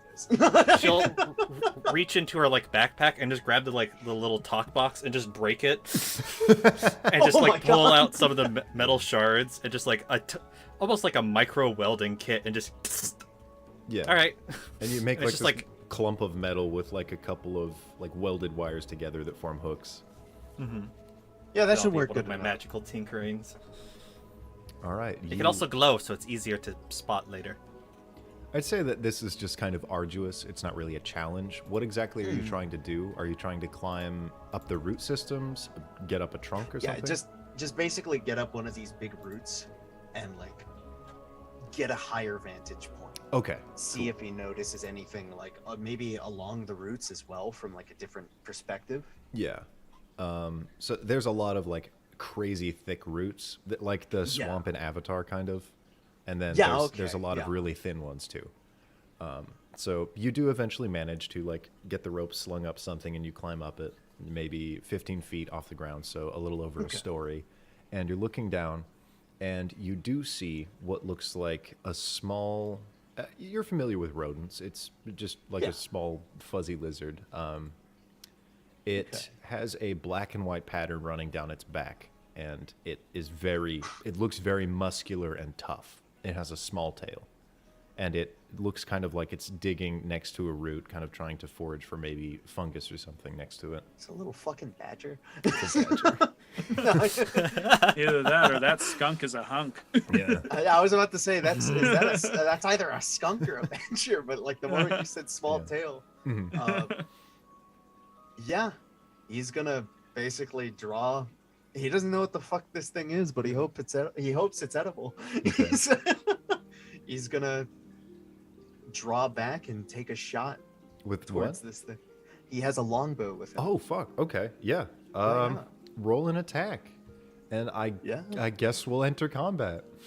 Our first combat against a Oh. badger. A badger. How big is this badger? Is this a normal sized badger, or is this like a? It is tiny, but it's like on the large end of tiny. So its body Okay. mass is like a fat, fluffy cat. Like it's Okay. it's pretty beefy. You could definitely throw it into a little bit of water and make a really good chunky stew. Okay. Initiatives. All right. Initiative. That would okay. That would be On that is Hey, a 19. natural 20. All right. Natural 20. Hell yeah. You got a 19, Yeah, 19. and And I guess in this position, I would, Roll I'd one. have like a moment where he puts a finger up if the party is looking at him, and he kind of points in the direction of what he sees Okay. as he's drawing. Yeah, so, so like a they're subtle aware of sign. what- Yeah, you're it's pointing with a literal arrow. yeah, yeah. Uh-huh. Okay. Whoa, everything went orange in an instant. Thank you, Nightlight, for functioning as intended. Whatever. Yeah, so it all pretty much starts right when you launch that arrow. What'd you get for your attack? Okay. That was a 12 to hit. Okay. 12 to hit. What do they have? A 10? Man, they did Badgers dirty. Yeah, that's a hit. All right.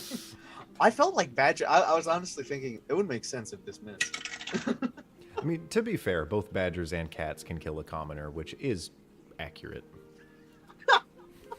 That's true, though. I guess a cat could just slit Yeah. your throat. Badgers are tough. Oh yeah. That would be a total of 4 hit points. That's 4 damage Okay. as he fires out. Yeah. So you just hear the twang of the bow as the arrow lands right where it's intended, just right through the shoulder and into the vitals of this little thing, and it just immediately slumps to the ground. The force of the arrow is so strong that it goes into the ground a little bit, and it just kind of moves its claw like 2 or 3 times and stops.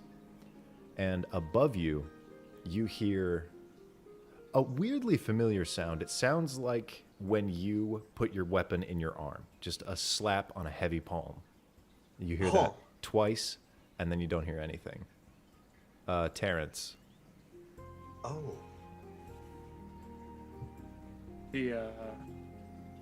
I move forward to investigate the badger kill. Okay. So you sort of kind of make your way around the large root that he's chosen to stand up on. And yeah, you relatively procure this badger. Except Lift it into the air. you lift Or it try into to. the air, and you hear like a, and then Oh, immediately slamming into the ground in front of you is a massive ape. It looks to you like a bugbear on steroids, but super, super primal, and it immediately starts beating its chest with these tiny bubble popping noises, and it lets out a bellowing roar. Eleanor. I scream as a bonus action. Yeah, I would too. Oh my god. Oh my god. Eleanor is just gonna like reach down to the ground real quick and basically like Monster Hunter World slinger and just put like a rock in her Oh. little top gauntlet, Okay. and it's going to cast catapult. And she's gonna throw a rock at it. All right. Throw a huck rock a rock real at, hard. at the ape. Hit him with the rock. So it needs to make a DC 14 Dexterity save. Oh, Dang. that's a 7. Oh, yeah, no, that's a flat. Okay, yeah, it fails. Woo! Go You catapult. got a donation, by the way. Yeah. Thank you for the donation. I will have to address that somehow. I guess it fits into the story in some way. We'll use it. But for now, they have to fight an ape or two. Oh no, not 2. But that's two. 14 piercing damage. As it just goes Oh my god. Yeah, this rock catapult rocks. immediately launches through this ape's ribcage and flies out the other end as it starts bleeding on both sides. And its roar just kind of stops short, and it looks mad and like scared, just horrified. It doesn't know what the fuck just happened. Eleanor is also like a little surprised, like, oh, this is a lot stronger than I thought. Bareth, about, let's say, like 11 feet below you, this is happening. 11 feet below me. Yeah. I would like to. Okay, then. So think- directly below me? Yeah. Well, it's kind of like at an angle, like you really only had to aim mostly Slight down. angle. Yeah. I'm gonna say as a bonus action, I would like to rage. Okay. And You scream back. he's he's going to, from his position, literally leap down with the Okay. maul at the ready, and he is going to like just come. He's just gonna come swinging down, more so like less hitting with the maul, but more trying to drop kick this thing. Oh my god. Okay. Yeah. Make an unarmed attack. I'm not going to be Unarmed mean attack, about let's him go. falling, so it'll just be a standard attack. Okay. Unarmed on top of that. That is going to be. That is a 16 to hit. Yeah, you cave its fucking jaw in. I do a flat 7 damage with my raging bonus. Jesus Christ. Yeah, no, this is two apes. Whoa. This is two apes. And, we'll skip the badger's turn because he's also dead. But immediately as you do that, almost mirroring your attack like monkey see, monkey do from a different Oh shit! big root, like a shadow clone of you fucking drop kicks you two. Let's see if it works. He has like That's it. shitty mismatch version of my clothes. Oh my god. Okay. Yeah, that is a 14. Oh, does that hit? That's a miss. My armor class is 16. Okay, so it tries, and its big ape feet immediately slam into your helmet. Oh, it's and it just goes like clang. It hits the studs. It goes. Yeah. Ooh. Ooh, owie. And it falls to the ground, having failed its wrestling Steps on a move. Lego brick. Terrence, there is now dead ape and living ape. All right. I see dead ape in front of me. Oh, This is our oh, war on and I see NFTs, living by the way. ape. Sorry. What's its name? Living ape. A lot of stupid it. I drop the badger and I reach on my belt to 2 small cylindrical devices and I grab them, and one of them extends to a small knife and the other extends to about a 2-foot rapier stiletto, and I just charge forward towards the ape and just That's scary. Okay. Yeah. stab it Switch under the. blades. I just Yeah. stab it like in the Almost- armpit. Okay. I will say Oh, that this no. thing was within 5 enough feet of you. So with that forward motion, that's just the momentum you're building. It's all one movement. So I'll let you do an offhanded attack too. Shisha. Okay, yeah. That's going to be a 16 and a 9. Okay, the 16 hits, so we'll say that's the rapier. Yeah, okay. So you stab through this ape and like pretty much, well, I guess it's grounded right now. Both it and Bareth would be. If you do a drop kick, that's Okay. where you end up on. So they're both prone. And I Shoot. tried to attack him, so it's within 5 feet, so I get sneak attack. Yeah. So that's going to be a total of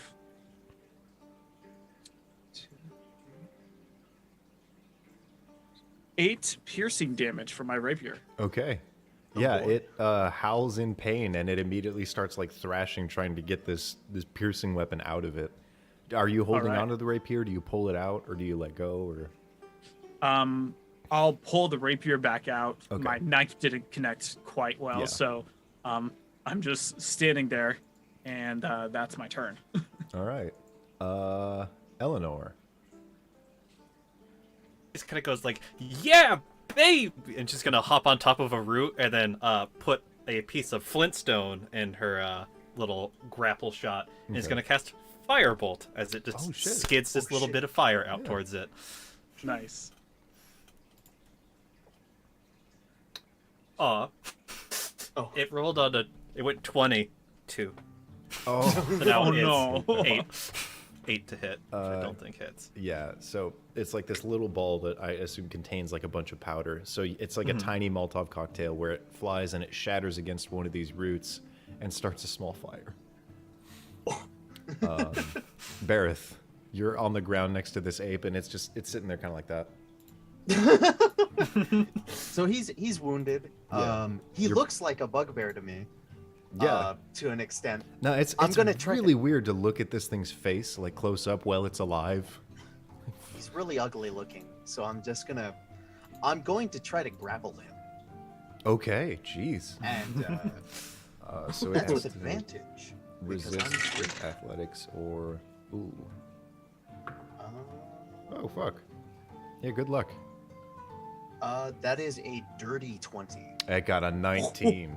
So this is a Aye. genuine, like, both of you watching this, neither of you could do anything like this. They are both crazy fucking strong. And he just confidently pins this ape down. And he Jesus. just grabs him and Like, just muscles you- bulging all over the place. he grabs him, and if you allow, I'd like to attempt to intimidate this man. Oh, what have you Sorry, said? we got another donation. I have to... Okay. Whatever. Going orc bardic. Shut up. He's going to attempt to intimidate this fellow that he is assuming is a just really ugly bugbear, and he's gonna say, "What's the big idea, dude? What the? You just came out of nowhere, huh?" Goes back to Thresh. Just yeah, and that's basically Okay. my turn. I'm just trying to grab this dude. Yeah, as he's wrestling with this ape that's wrestling with staying alive, you do hear a little bit more like movement and rustling footsteps around the corner, Okay. and that goes back to Terrence. Terrence is going to take the rapier and stab again.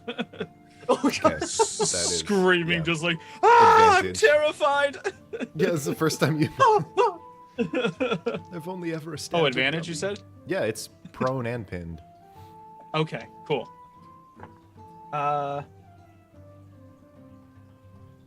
That is a 14? No. Yeah, 14 to hit? Yeah, 14. that hits. Okay. All right. Okay. Oof, that's 12 piercing damage. Oh, yeah. Where do you stab it to kill it? Just once again, like as it's pinned, I guess since it's pinned to the ground, Terrence just don't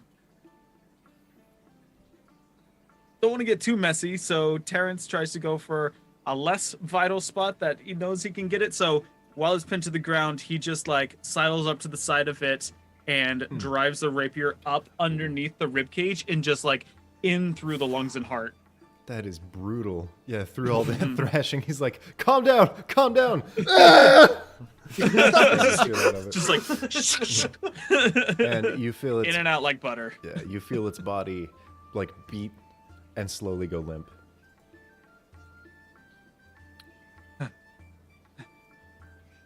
And Were you we hear- hunting those? You hear Uh, the strum of a lyre. What the fuck? You The all, He's gonna... you all look over and you see a small gnome somehow in a little robe, and next to him there is an orc just with a lyre who's just like playing it and strumming along. A theme, an ode to you, and you see on his belt there's these massive letters that say Notorious ORC. Mercy. And the gnome speaks up while he continues to play, and the gnome speaks in kind of a melodic tone where it sounds almost like he's writing songs as he speaks. He's like, "Have you seen my badger friend?" Oh shit. No. Well, actually, I don't know what that is. You know what I'm saying? I He'll do. say- he'll say, And I'm lying. What is a badger? Well, What are you? it's small and black and white and shouldn't be red. I really, really hope that he's not dead.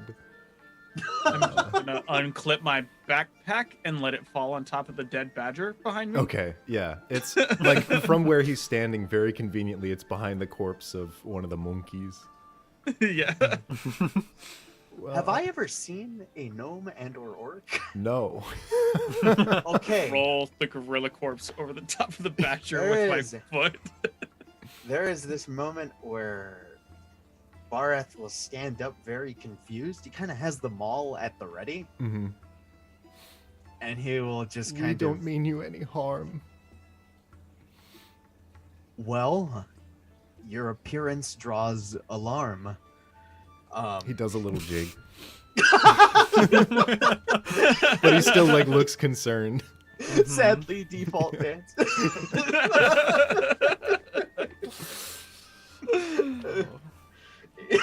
Well, if you have nothing left to say, I suppose me and ORC will be on our way.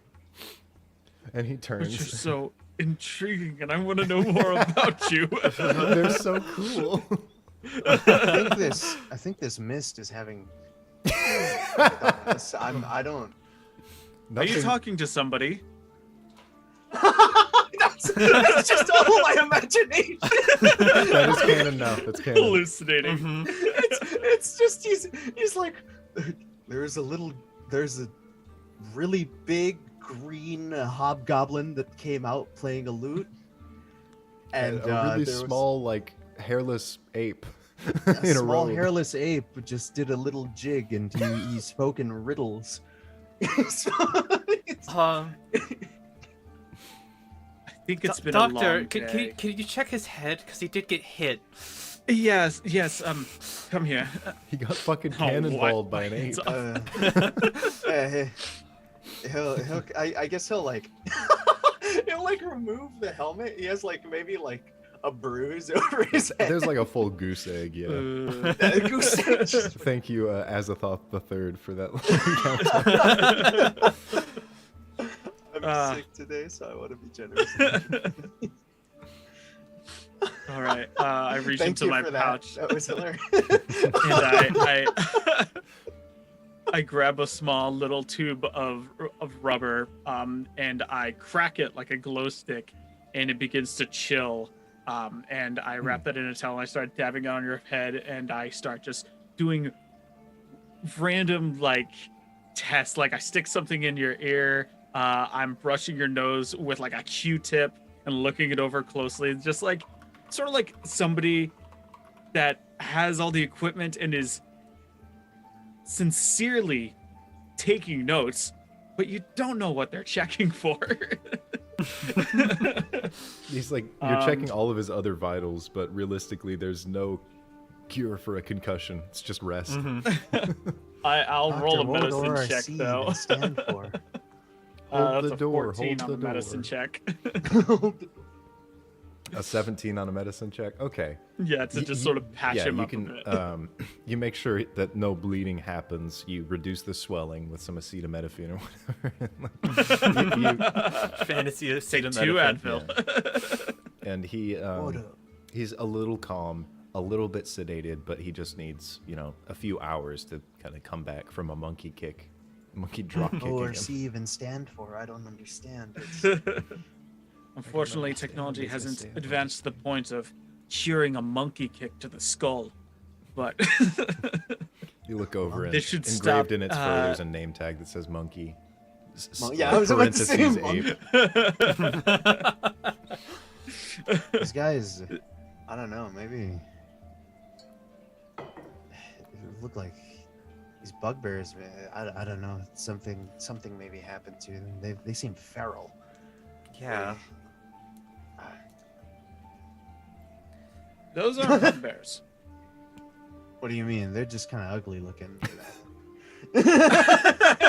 Oh, I mean, sometimes they get a little odd. Barrett, I think you need to sit down, honey. Okay, I do. Let's just do something really stupid here, really quick to clarify. What Yeah, yeah. do bugbears specifically have? Like, what biological or What? anatomical trait do they have that these things clearly wouldn't? Opposable Um, toes that look like hands. That would be probably Apes one. have those. Okay, Bugbears don't. They have bugbears would have kind of normal human-ish kind of feet. yeah. They are covered in a lot of fur, have these very odd proportions, like very outstretched kind of arms, but they also tend to have a bit of a snubbed kind of face. I guess like more flat-faced. I guess almost like they're just kind of wide in the face, and they have like a thick kind of neck.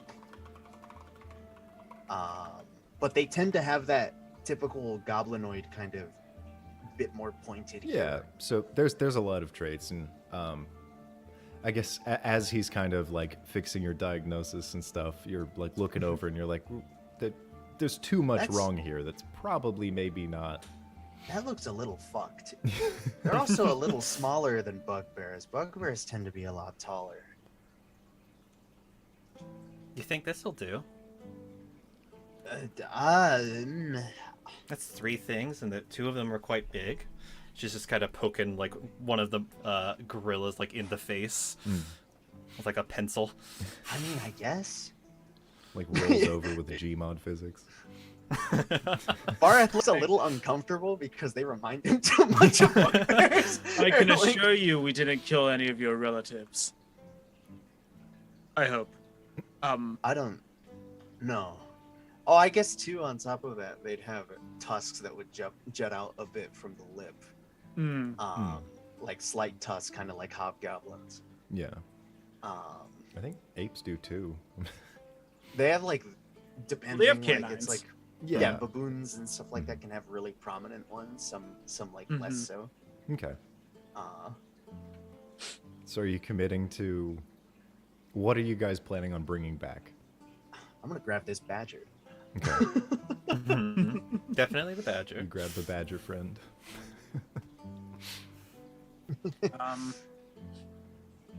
I'm going to take some of that rope that we still had and hogtie it around the. I'm gonna hogtie one of the apes Okay. and then just start dragging it by its feet. Yeah, it makes sense that a Saurian would be like, yeah, this is just meat. Like, don't let it Yeah, get away. just like Yeah. grabs it with one hand, starts dragging. Cool.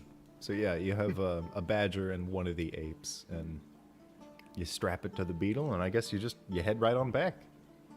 Yeah. Yeah. So yeah, you guys were gone for like a total of maybe 11-ish hours, but you do eventually make it back, as you know the cycle is officially dark, but it's a lot harder to tell in this kind of a world. Yeah. And as you get back, it looks like most of the people have come back. One of the no-name groups, which we'll say the duo of a beast and a Saurian, are missing. And after about an hour, you see the last group of Lavid and Tum Tum come back. And Tum Tum just has 6 squirrels skewered on each of his spears. And they both look like fucked up, like they're bloody. Oh god. He just kind of like moves forward, and there's like a few fires started around a few different places, and the Wanderer is walking, like lacing himself through all these groups, just saying like, okay, you're good, let me teach you how to cook, congrats. And yeah, Tum Tum just kind of goes over to one of these fires that have already been started and just angrily throws the 2 spears of squirrels next to it as they start to slowly roast. He just goes over to his bedroll and just like, it feels like his density changes. He goes down like a balloon that's just leaked out. And Lavid goes over to his hot air balloon and starts treating his wounds and like mending himself. But some of the other groups, it looks like they fought in very different environments. One of them has essentially like the Saurian equivalent of an ape to you, where it's like a small like triceratops or like a small dinosaur that they are roasting that they had to fight. And Aguila's sort of looking over at that uncomfortably now. That's so like, oh, it's like you, but not really. Eleanor's just in the middle, just like, what's wrong? It's Yeah. just, don't you guys eat rabbit? You've never eaten like a wolf? Sorry, he looks like my Uncle Jerry. That's all. Some people actually. Anyways, I'd imagine at least 1 or 2 of the groups actually had to fight like plants. So one of them has like a shambling mound with like weird carrots hanging off of it that they're throwing in. nice. And you guys enjoy the first festival, which is just kind of everyone reveling, you know, drinking the last of the booze that they brought for rations and enjoying a meal. The Wanderer is just kind of sitting probably on a high rock watching everyone just whittling away, very content with himself. But a little concerned that one of the groups didn't come back.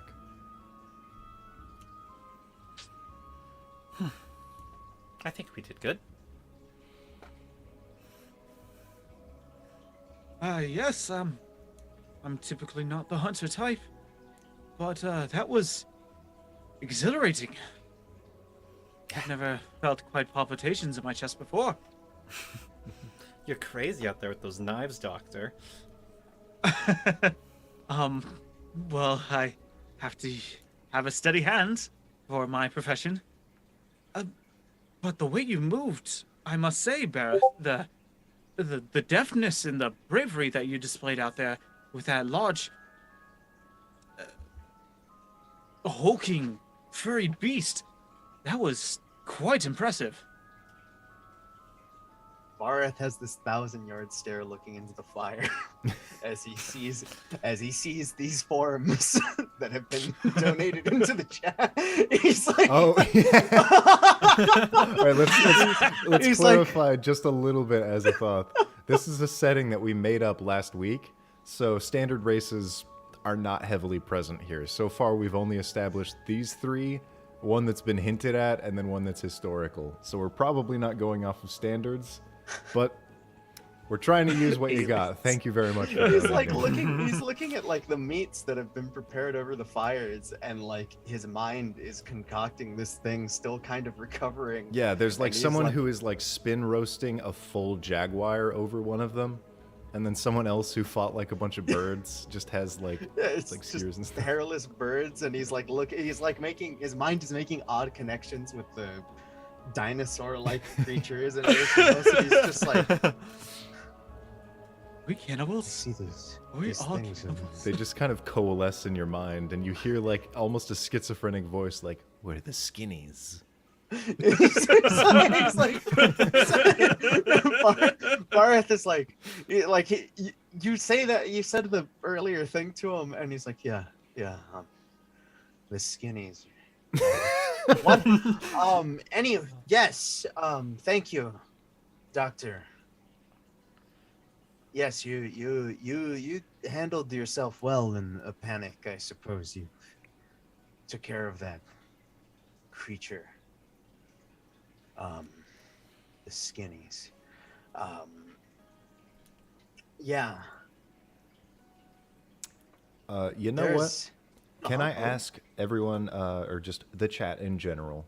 I would like to give a character a specific, relatively not like mortal, but a notable wound. Just go with that. Oh, but continue. okay, yeah. Sorry, I cut in. Grievous wound. Yeah, he's just kind of, I guess, coming to, and he's like, yes, there's a lot of questions I have with.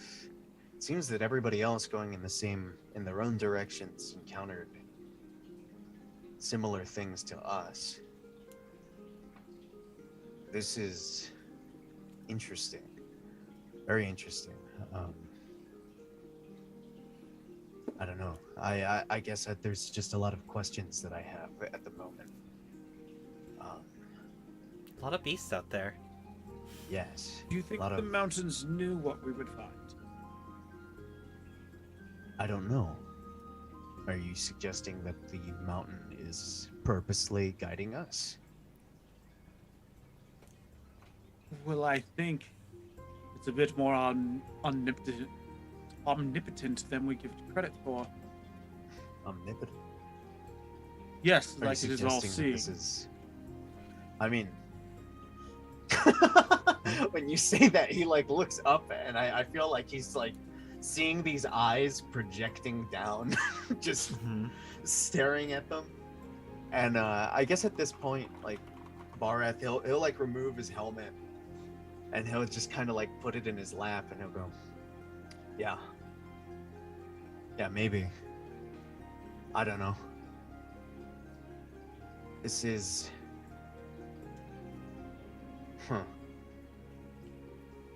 and I guess he might actually like get up and walk towards Tum Tum Okay. and just kind of say, because they looked kind of beat up, didn't they? Yeah, no, Tum Tum is like kind of really scarred up. He's got like kind of swollen bruises, and he looks like he's really trying hard to sleep it off. Lavid actually came back just with a hood over his face. Oh boy. Yeah. Okay. Go. Tum Tum, what you guys? I'm sorry to disturb you, Tum Tum. I'm just curious. What was it that you guys encountered? I see you have these little rodents with you. I don't want to talk about it. Oh, okay. Understandable. And like you look over and there's like this weird shock of like, dude, we fought fucking apes in the forest. What? Squirrel. I guess he'll look towards what was his name? Lavender? Or... Yeah, Lavid. Lavin. Diving He's stone. gonna look towards him and he goes, "What about you? Any information you could give me?" He has like a pretty large hood over his head, so it is very effectively covering his face in the darkness. And he gestures over to the fire that you guys have set up. Just look around, like for flavor. Some people are kind of dancing. They had a better day than others. Like they're very proud that they passed. This is awesome. Yeah, like you guys are just like, what the fuck is happening? And they're like, oh, ow. But he sits down at your campfire, and he just kind of says, well, this is probably the last time we'll be seeing each other for forever, but if we come across each other, and he pulls his hood down, and you see that he has a bandage all the way across his nose, and it is completely flat. Oh. His face is like covered in small claw marks, just like scarred up completely. Do you Is want it- me to take a look at that? I am a doctor. So am I. Photography.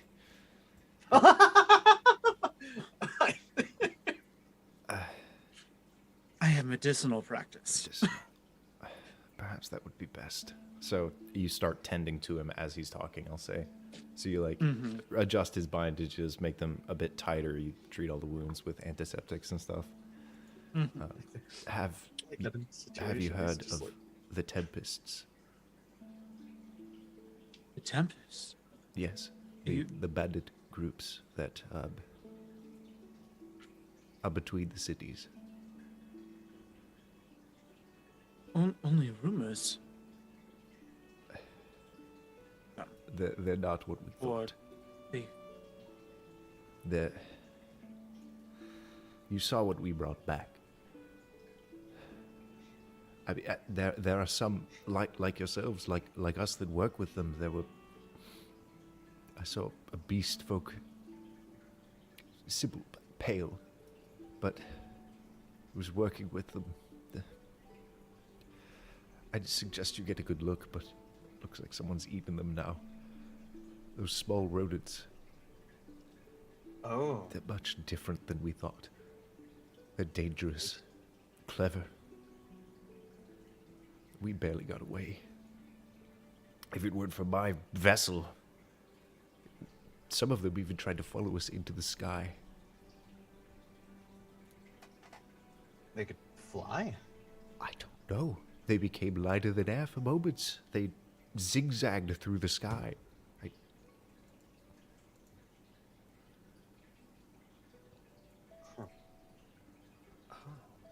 We did encounter one, though I scared it off.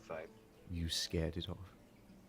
Yeah, I took it for dinner, and I assumed I pulled out my bow and it skittered away. We got cornered by these creatures here, kind of like point towards the apes. If you have... He like reacts to you, like kind of adjusting some painful modes. If you have any sense in you, if we're directed back down the same routes, find a different route. Find a way around them. They know you're coming again, I'm sure of it. The Tempest did this to you. Yes. Okay, sorry. I thought you meant the squirrels did this to you, and I was very The confused. squirrels are the Tempests. Wait. So the squirrels did do this to you.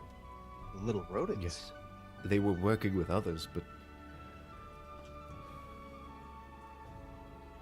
they're the majority. Oh dear.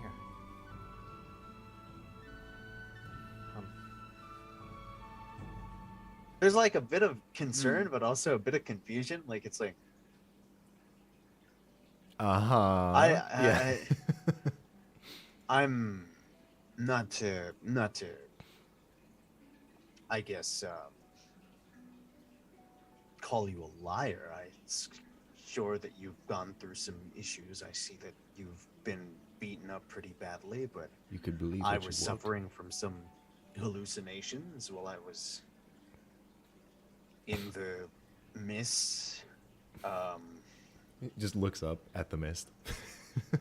In these areas with the odd creatures and things, and maybe you mistook something for something else, possibly. He actually kind of like lunges forward and grabs you on the shoulder. Don't be a fool. I know what I saw. I know what did this to me. All right, Easy. You're gonna open your wound. all right. Pull him back. He's and going. tighten his bandages. Barth kind of takes a moment where, like, the moment he grabs him, Mhm. he kind of like he's ready to like Viscerally, just oh fuck get this guy. like Yeah. like he's ready to do something, but he also kind of takes into account. I'm assuming he's a lot weaker than him, and the guy got fucked up really bad. So it's like this moment of he might feel like a bit of tension on his arms, and then like immediately like slowly like let go. It's just like understandable. And he kind of loses all of his energy, and he sits there, takes a cup of someone's ale, Mm-hmm. and as the night kind of rolls, people are kind of enjoying the festivities more. You know, the tone shifts away. Like, this is a dark moment for an otherwise kind of ceremonious scene. You know, a lot of people are cheering and like doing little Irish jigs and falling over at other games. Yeah. Wah-ha. There's a guy that does the full 3-point Mario jump. And finally, Visions of Halabaster come to my mind. the wanderer stands up and holds up just like a pint. Cheers to all our brave wanderers who overcame the wilds and have proven that they have the merit and the test in their bones. I think that all of you can do this. I think every one of you is gonna change the world. And of course, I'll take a bit of the merit too. It's my fault that you're all here. So cheers! He swigs his whole thing. Here. I'll give a Cheers. cheer back. I was a little confused by that last part.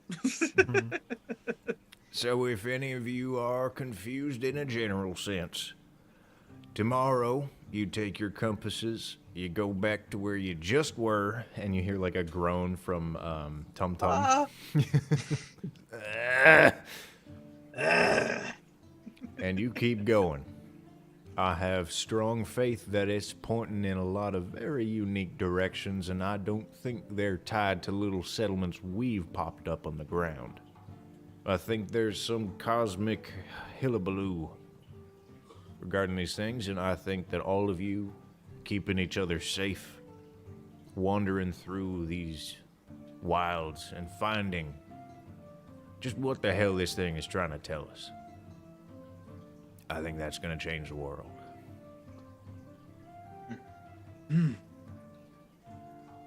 You think it's wise to listen to it? I mean, from my perspective, what choice do we have? If you look at the state of the world, everyone is dying of thirst. We've got stupid wars, you idiots are waging against each other. We don't need any of this. We just need water, and we need our mountains back. Back in the ground, where they belong. I can agree with that. Very And well. I'll look over to Bareth and I'll just give like a nod and a smile. We're in Yeah, this there's together. like at this point he still has his helmet on, so he kind of like He narrows his eyes, but he does give like a slight nod to you. It's like arms kind of crossed. He's a bit more reserved still, but it's just like understandable. Mm-hmm. And then, like, a little bit too long for like a normal speech to continue after everyone has kind of resumed their conversation. He just stands up on his little rock. Pandering now. Yeah, like this is the small rock that he's chosen among the campground. He's not like 60 feet off the ground. He goes, "To the legacy of the wanderer," and he falls off. Only die. I think Eleanor is currently like working on a little project, and she'll just do the here. Just thud. Falls, dies immediately. Like the bird immediately flies off of him and like goes and lands on him again. It's tangled in me. Yeah, one of them smell like a sparrow or a finch. It's just like, oh fuck. It's flapping, struggles its way out. I think kind of like after the whole party dies down, Eleanor is gonna walk back over to Lavid and kind of have this little bundle that she made up like just while everyone was making food, and just kind of put it in front of like their little balloon, like air balloon, while they're sleeping, and just leave a little gift for them. That's sweet. Because as she goes back into night, You know what? during the party, she was working on like a little prosthetic beak. Oh, okay. So a fake nose. Cool. Oh, okay. Fuck yeah. Just like a little brass beak. Yeah. And the night kind of winds down. You're all relatively unified by a drunken speech. Unified enough. You have enough direction and a clear threat that is very blatantly present. That's naturally where we're gonna have to end this, on that hook. All right. I Alrighty. do want to just Address point that out donation. and lay bare a joke that I had that I think gets passed over just because of the pronunciation. Lavid Diving Stone is the same thing that we did with Zark Muckerberg. It's David Livingston, who is the famous Oh. researcher from Livingston, I presume. I didn't even catch that. Oh Because my we god. said it wrong. That's good. That's good. fun. I'm like, Diving Stone. That's a cool name. Nope, it's just stupid. Lavid, like lavish. It's not. Anything. Yeah. Oh, man, you're having a good sick time. Get some rest. You see, we're literally generating a concussion based on your contributions. Deeply appreciated. Thank you all. Concussion, my for- tummy hurts. Yeah, my tummy hurts. If we remember it, we'll add that in the next episode. If not, thank you everyone for watching. This was really fun. I think we're just going to consistently get into that kind of bout of not really knowing what to do or where to go in the beginning, but by the past the first 20 minutes, we're having a good time. And we hope Yeah, you yeah. do too. I got to find out the right sequence to close everything out in. But enjoy the rest of your Sundays and go back to work on Monday, you mooks. Ending animation. And bam. Bye. Bye. Bye.